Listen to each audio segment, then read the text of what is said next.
The Americans watched, then, in disbelief. There are 6 Formula One cars present on that grid, while the other 14 had gone into the pits after completing only the formation lap. Boos began to be heard in a melancholy spectacle. Perhaps the lowest point Formula One has ever reached was about to begin. Yes, it's the 2005 United States Grand Prix we're going to talk about today. Because you're watching Small Great Stories. Every week, here on Splash and Go, you either already know a little Formula One story or you don't, as long as it's quick, fun to tell, and cool to know. Let's go!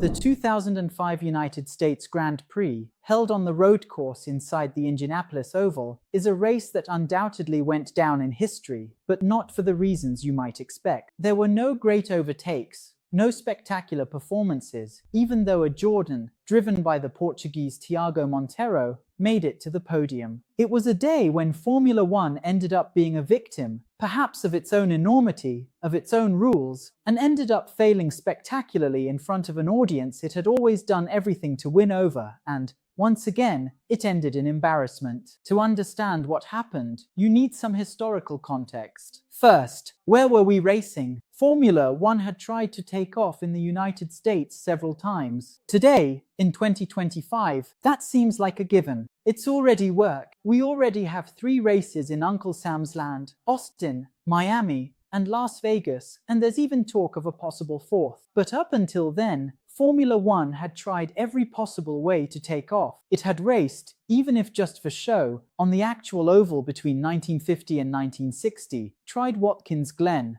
Riverside, Sebring, then Long Beach, Dallas, Detroit, Phoenix in Arizona, spent some time away and would eventually return, then, in 2000, to race on a track set up inside the oval, but which, let's say, was only about a quarter oval. And, precisely because it was on a quarter of an oval, the last corner, which is the first of the 500 miles, taken in the opposite direction, turn 13 of the road course, turn 1 of the oval, banked like oval turns, started to become the source of a problem. That's when the tires come into play. And back then, we saw a war between tire manufacturers supplying the cars. On one side, Michelin, serving 7 teams, 14 cars. On the other, Bridgestone, supplying Ferrari, basically making custom tires for them and leaving 2 other small teams, Jordan and Minardi, to struggle with whatever worked for the Minardi car, which might not work for them. Formula One, as I mentioned, had already raced there in 2000, 2001, 2002, 2003, and 2004. And from 2004 to 2005, the Super Oval had been resurfaced. What happened was that,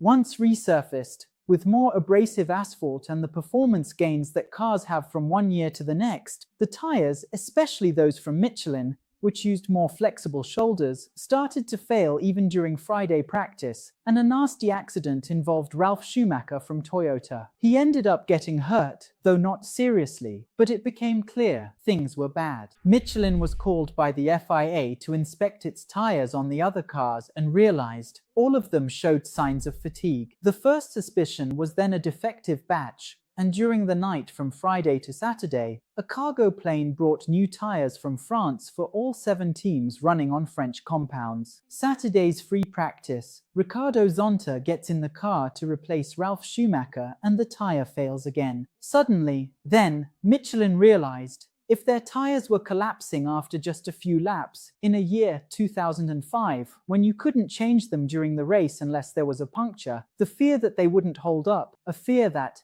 let's be honest, was well-founded, took hold. Michelin then did its duty and warned the teams, it's not safe to race like this. I can't guarantee it. The 7 teams using their tires then went to the FIA and proposed, what if we install a chicane, then, to reduce the speed through turn 13, that banked corner leading onto the main straight, which at the time was taken in the opposite direction, thereby reducing the stress on the tires? Remember, there's a matter of physics, geometry, and engineering here that makes the situation worse. Because on a banked corner, the tires are subjected to a force that's not the usual up and down, but rather due to the centrifugal force, they experience stress diagonally. No, Rodrigo, absolutely not. Yes, because on top of everything, they're taking the corner on the banked section, on the oval. And then, especially the Michelins, which had, as I mentioned, this shoulder that would bend, caused the tire to collapse. The FIA, the 10 teams, and FOM, the owner of Formula One, get together to discuss the issue. And there was a problem.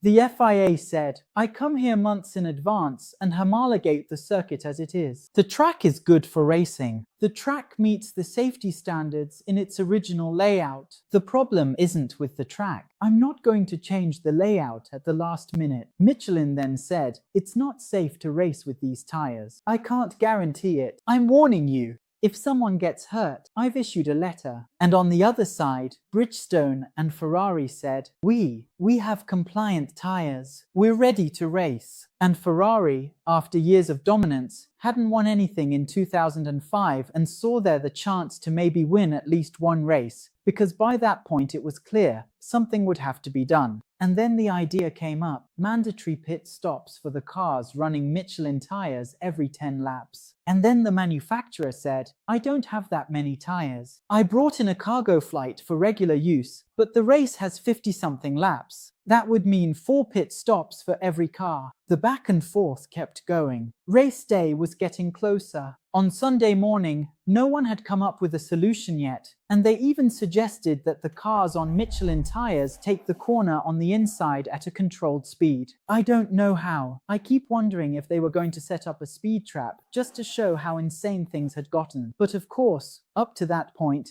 everything was still okay. That classic Brazilian Portuguese acronym to warn you that things are about to get even worse. The bosses of the 7 teams using Michelin then got together and came up with a contingency plan. What does the Concord Agreement say so we don't miss out on the money from this race? Well, we have to line up the car on the grid, do the formation lap, and then say we had a problem with the car. Everyone pulls into the pits. We get paid. That wasn't the original plan, but it was a plan B solution, because everyone was betting that something would happen, that someone would give in before the embarrassment was complete. The ceremony went on as usual. All of us, I know many of you and myself included, sat in front of the TV to watch a race after lunch, given the Indianapolis time, on an ordinary Sunday. But no one had given in, and so television broadcast to the world a bizarre spectacle where all 20 cars were on the grid. And then Kimi Räikkönen led the line because he was the highest placed driver using Michelin tires, and he headed towards the pits.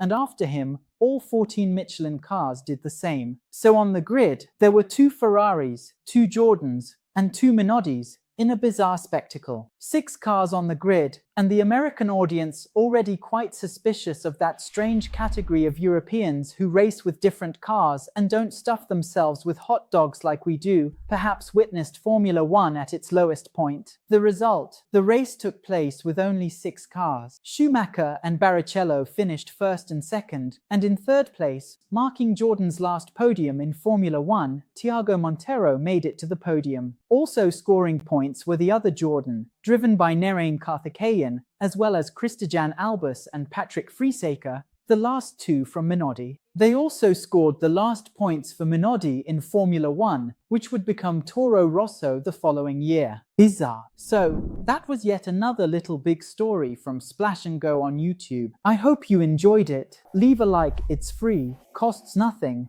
you know it, and it really helps the channel. Do me this favor. Do us this favor. Comment below if you remember this event. Don't remember, don't want to share. Tell us where you're watching from. Send a shout out to your cat, your dog, your parakeet, because these comments are seen by the algorithm as engagement and it keeps spreading our content across the internet. To make sure you don't miss anything we do here, we have notification channels Instagram, Telegram, and WhatsApp. Each one has over 2,000 members. Join in. The link is down below in the description, and you'll start getting an automatic message the moment I post any of this content. Finally, we're showing our handles here, and the link is also down below for our social networks: Instagram, Twitter, Threads, and TikTok, where there's content all the time. I'll see you here in the next video, and I'll see you over on social media. Thanks, and big hugs.